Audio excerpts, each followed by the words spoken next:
Congressman James Clyburn. He's the House Majority Whip. Congressman, great to have you with us tonight.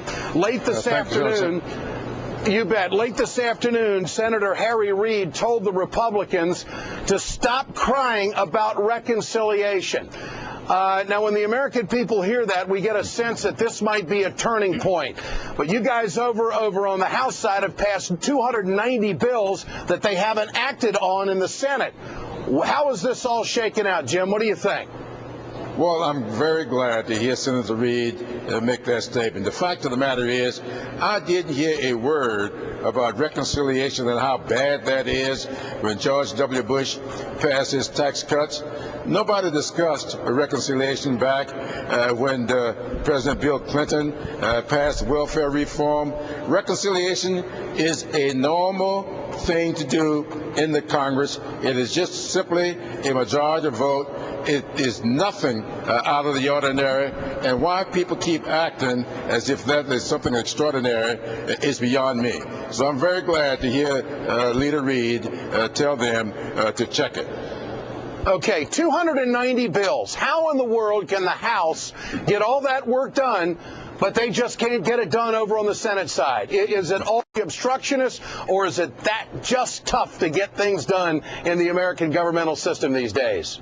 I wish you see the chart, Ed, that I just took a look at the number of filibusters, the way filibusters have spiked since President Obama has been in office, and then since the Senate has been under control of the Democrats.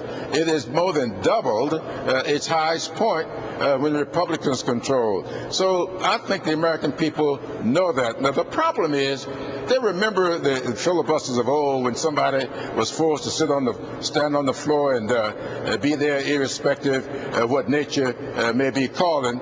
Today, though, you got to get 60 votes even to bring the issue to the floor, and then 60 votes to sit the person down, then 60 votes to call it to a vote. This new updated filibuster, people just don't quite understand it. But we've got to shine a bright light on it.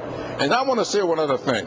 Everybody is talking about jobs. Look, if we pass health care reform, the studies indicate that over a 10-year period, it will create 4 million new jobs. This is a big jobs bill, and people ought to start looking at it as such. It's a big deficit reduction bill, and people ought to look at it as such. People keep talking about whether or not it's insurance reform. It is much more than that. And so I think that we ought to start focusing on how many jobs will be created and start focusing on how big the deficit reduction this bill will have. And one final point I want to make with you, Congressman Clyburn, tonight is that the story confirmed that Dick Cheney, of course, has had another heart attack.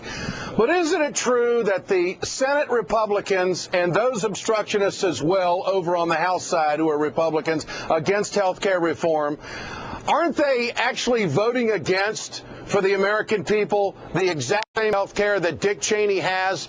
And could the Democrats not make the case that if he didn't have health care, that he'd be a dead man tonight? Well, you know, that's exactly what we've been all talking about. This bill, when you look at it, it provides the choices for the American people that we members of Congress have today. Maybe different insurance companies, but it's a big choice. That's what this health insurance exchange is all about. It is putting all these insurance companies in one big market basket, and the American people being able to make choices from that basket.